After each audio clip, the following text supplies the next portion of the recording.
I don't think Bryan Kohberger is going to take the stand. And so his side of that story is going to be limited to whatever he wrote in emails in defense of himself to his professors. But I mean, you lay it out how these professors had had enough of Bryan Kohberger, and they had actually terminated him from the PhD/TA program right before the murders. Well, he gets the letter saying that he's been terminated.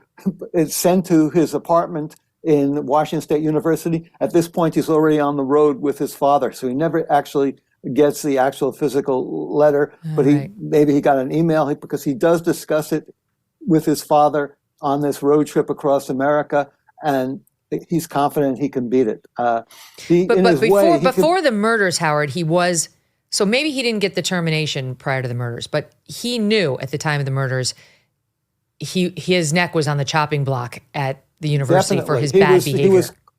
He was called into 3 separate meetings with deans and his advisors. And at one point they tell him, okay, you're doing better. And then a week later, he gets into a fight with his professor. He had to be the smartest person in the room. He had to have the last word. And the professor was a former lawyer who had been a criminal lawyer in Washington State. And he just felt there was, I think, I haven't talked to him. He wouldn't talk to me. He felt there was something off about Kohberger's character and personality. And this was reinforced by women in the class. They said he treated them in a misogynistic way, and one of them complained that he followed her to his car, and that was the straw that broke the camel's back with the administration of Washington State University. If I were the prosecutor, I'd stand up there, and I mean, I don't know how it works in Idaho, but in New York, the prosecutor gets 2 bites at the apple. You do the first closing, then the defense stands up and does their closing, and then you get a rebuttal at the end where you get the last word because you have the burden of proof.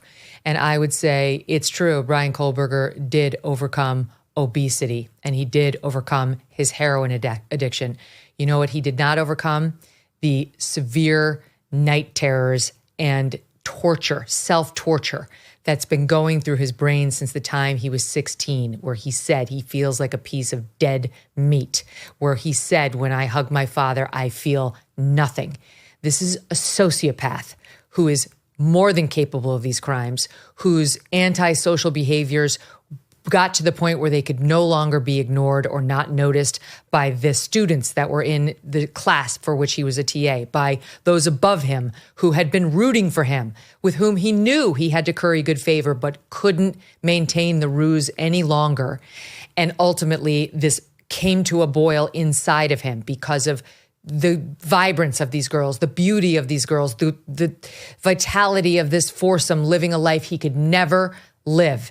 Who knows whether he met one of them in the vegan restaurant? Who knows whether he met them online or just stalked the Instagram page? We'll find out whether he did for sure in court.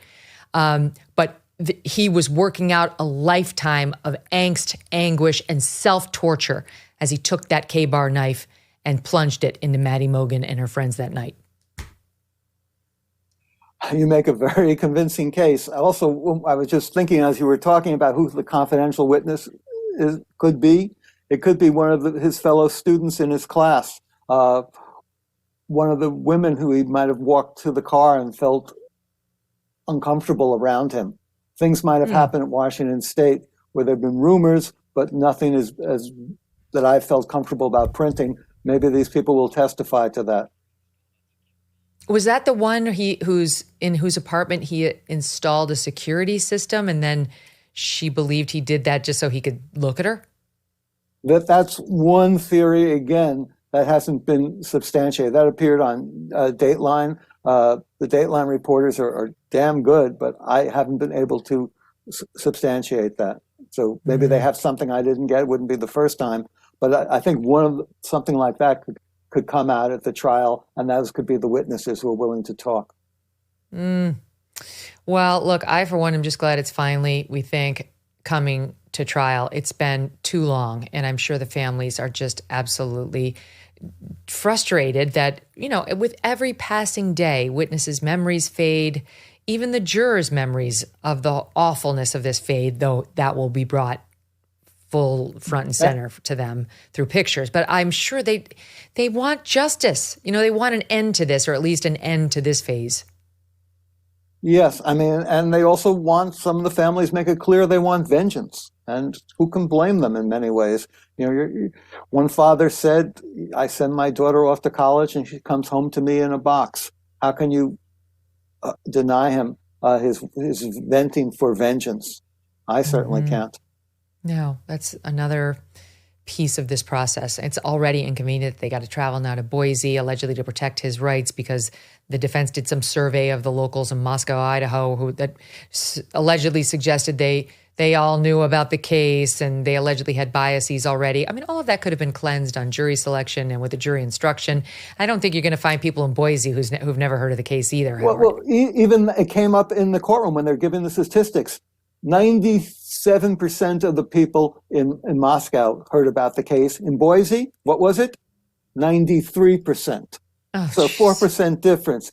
What they'll say is that there'll be a larger jury pool. In Moscow, you have a jury pool of approximately 20,000 people. In Boise, it's about 300,000. So you have more to check to find someone.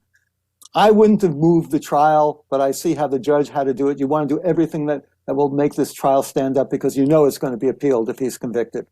So you want to give them as less reasons as possible for having a successful appeal. And that's why you would want all the Brady information to be presented too. Yeah,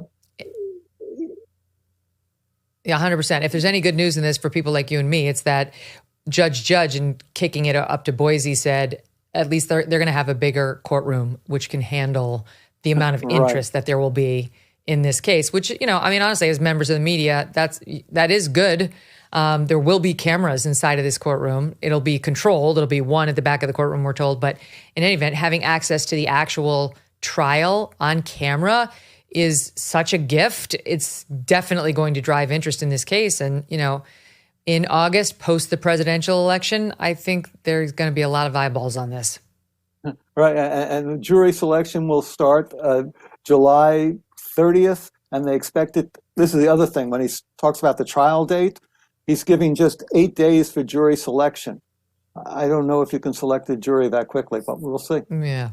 Well, I like the deadlines. I like the idea of the deadlines. And just I've never heard a judge say it starts on August 11th and it ends on November 7th. Well, I'm not sure that's how it works. Including the penalty phase. Yes. Yeah, we'll see. For those of us holding our breath for the past several months as we came up to this election, we can finally exhale. Work can at last be done on the major issues this country's facing, one of the most significant being our national debt. The fact is, we're broke, and that debt is a house of cards for our nation that cannot be quickly dismantled. So the strategy remains the same. You might want to diversify your savings. This is why I want to tell you about Birch Gold. So many things are out of our control, out of our president's control. So it can be important to have a safe haven for your savings. Birch Gold Group can help you convert an IRA or 401k into an IRA in physical gold. And the best news is it does not cost you 1 cent out of pocket. Text MK to 989898 to get your free info kit. Plus, right now, you will receive a free 1-ounce silver eagle coin for every $5,000 purchased. Protect your savings with Birch Gold. Text MK to 989898 and claim your eligibility for free silver today. Thanks so much for watching. If you like what you just saw, hit the subscribe button for more clips and full episodes.